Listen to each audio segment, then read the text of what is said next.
of confidence between the Edo State Governor, Godwin Obaseki, and his deputy, Philip Shaibu, took a new twist on Monday following the decision of the governor to lock out his estranged deputy from the government house.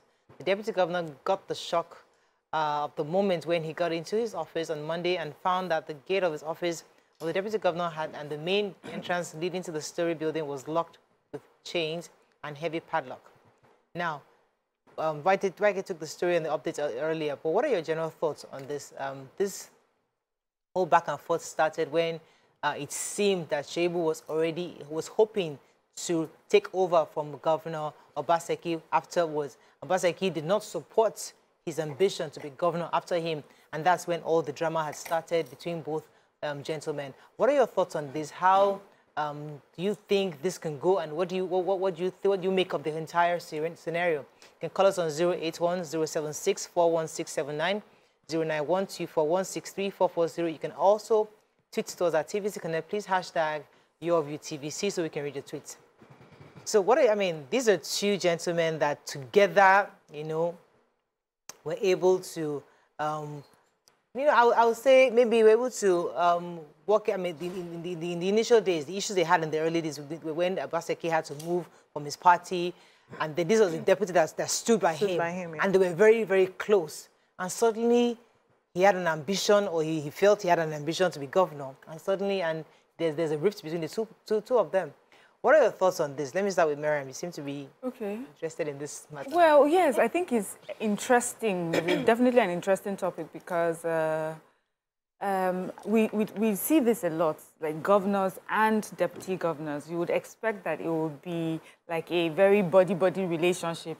I can't wait for when I finish so that you can take over. But somehow it just never works out that way. And I'm curious to find out why? Why doesn't it just be more seamless? And the story of him being locked out too, the reason why I find it interesting is really that I think that the deputy governor was trying to make a point, because the story is that he already is aware of another place that had been put aside for him. So he would have gone there quietly. But I think he also wanted maybe Nigerians to know what was happening there. It seems unfair to me.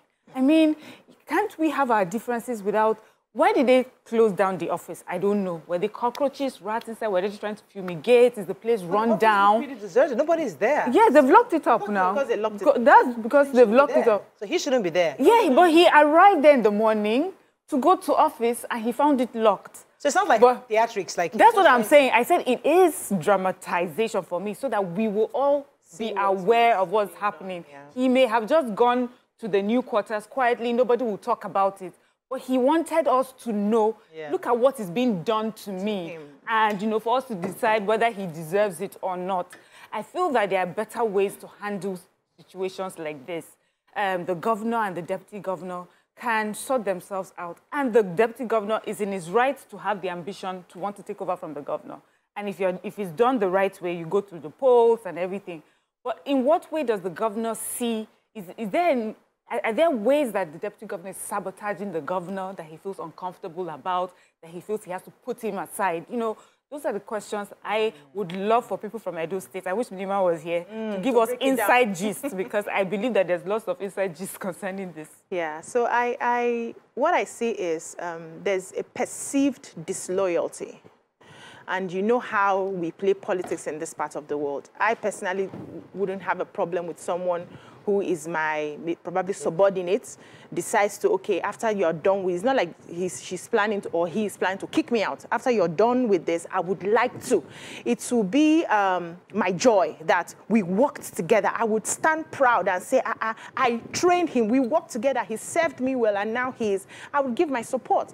But I've realized that how they play politics is totally different from the ideal, and it seemed like just by having that ambition, he was trying to be disloyal to him. And there were alleged forms of disloyalty that was shown. Said probably there was a time they were trying to do an election for the House of Assembly, and he was calling, so that the deputy was calling some people to say they should put his own people, and Obaseki heard it. I know those kind of inside gist that I don't have a full grasp on. But now, even if you feel this person is disloyal to me, the position of the governor is constitutional, right? Do you have that authority to change office?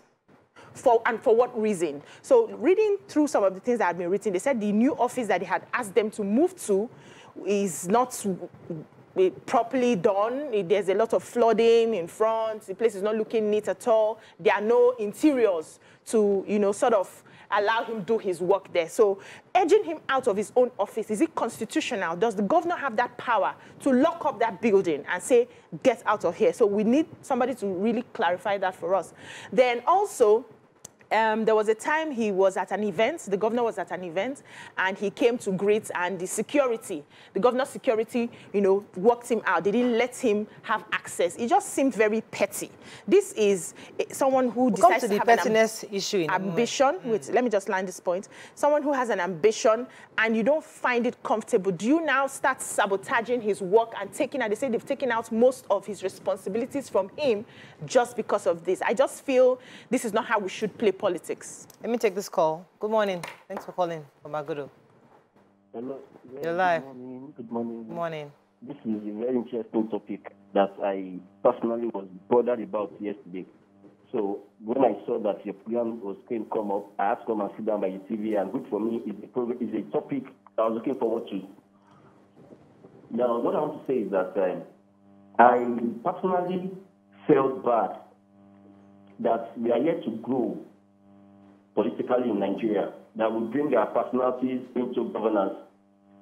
Personality that I mean, some things that probably does not even have anything to do with governance. The deputy governor has a right to nurse his ambition. He has a right to follow his ambition, whether the governor likes it or not. The governor would have been matured enough to allow him follow up with his ambition. Whatever the governor wants to do does not stop the deputy governor in any way. And does not, the deputy governor's ambition does not also affect the governor from performing his legal duties to the people he's serving.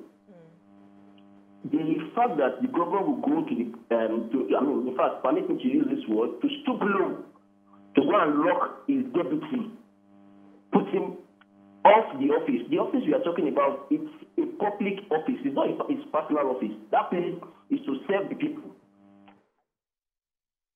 Right.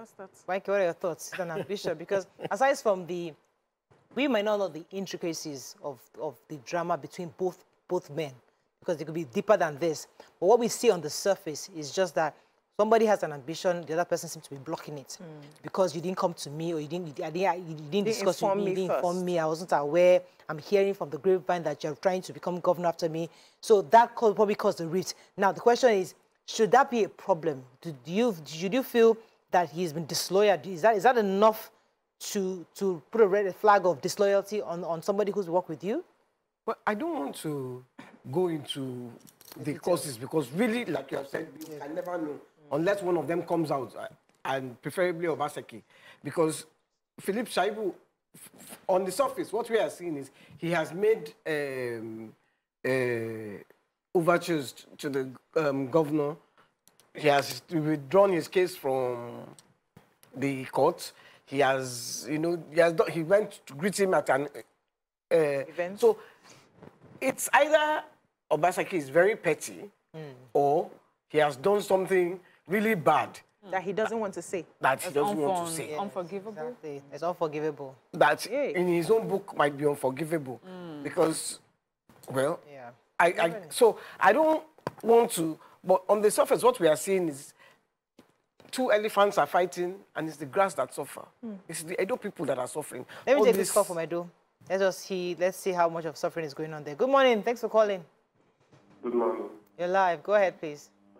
Yeah, most of those things are happening in Edo State. And the funniest is that people that don't even understand what is going on, they are the ones that are trying to make it public more.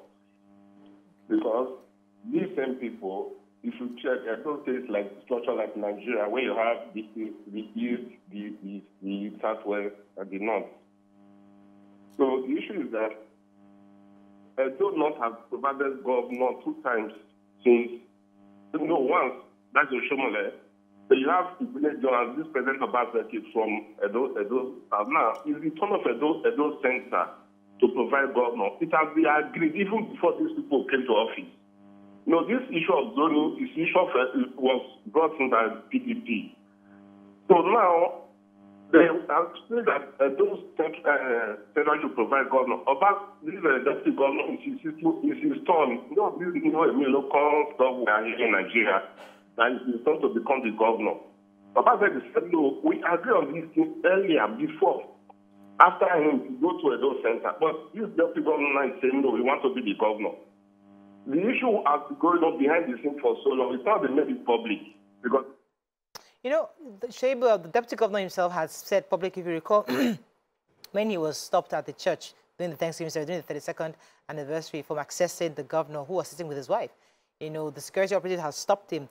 And he was trying to say that, listen, my loyalty to the governor remains absolute.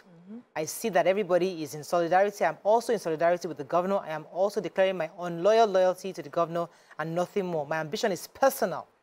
As for the issues that are around town when I was away, I really would not want to talk about them, especially about the governor. He's my elder brother and boss, and I don't think I should talk about anything.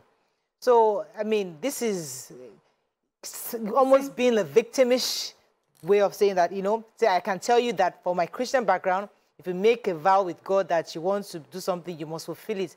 And the vow I have taken with God is that I will continue to support Governor Obaseki as governor, although he also has the ambition. I don't know. I don't see the problem here, though. Yes, like Wake said, you know, we would never know until we hear from Obaseki himself. The person that we're really hearing from and seeing the videos seems to be the deputy governor. We hear that he's definitely he's definitely loyal to the governor. He seems to be doing, I was saying, everything right. But there must have been something that has happened for the governor to keep insisting on, you know, like he's victimizing him in some way. Yeah. But, okay. Sorry, I was just going to say, let's say I offend Miriam. And Miriam and I know what happened. And then I will be saying to me, in public, Miriam, Joe, Mabinu, and then I'll be pinching her behind. And Miriam will be saying, I was like, what is wrong with this girl now? She's begging, she has begged you. Meanwhile, I'll be, I will do behind. But nobody, so you don't know that. It's also possible that nothing happened. These politicians have their ways. He may have somebody in mind who he wants to take that position when he leaves, anointed person. And then you coming forward is like, so what do you want me to do now? Should I divide my loyalty or something? It's politics we're talking here. It may not be anything painful. I don't political. It may just be the fact that you are not, you know the way we are in this part of the world. Let me just land this point. There are some persons who would not want other people to rise above them, especially people who they feel you have been under me before. Now, so when I now leave, it will be on record too that you are a governor. It's not possible. It could also come from that angle. So we can never tell what has transpired. Something may still not have transpired. This is just politics. I don't want to hear. Right. But the governor has said, or sources close to the governor have said that he wants somebody from Edo North. Okay, apart from that, and that they have been in power for the last how many? So it's the turn of another local government. That might be it. Okay, and Shaibu is known to be the political person between them. Let me go and continue this conversation. Stay with us. We'll be right back. We'll be right back.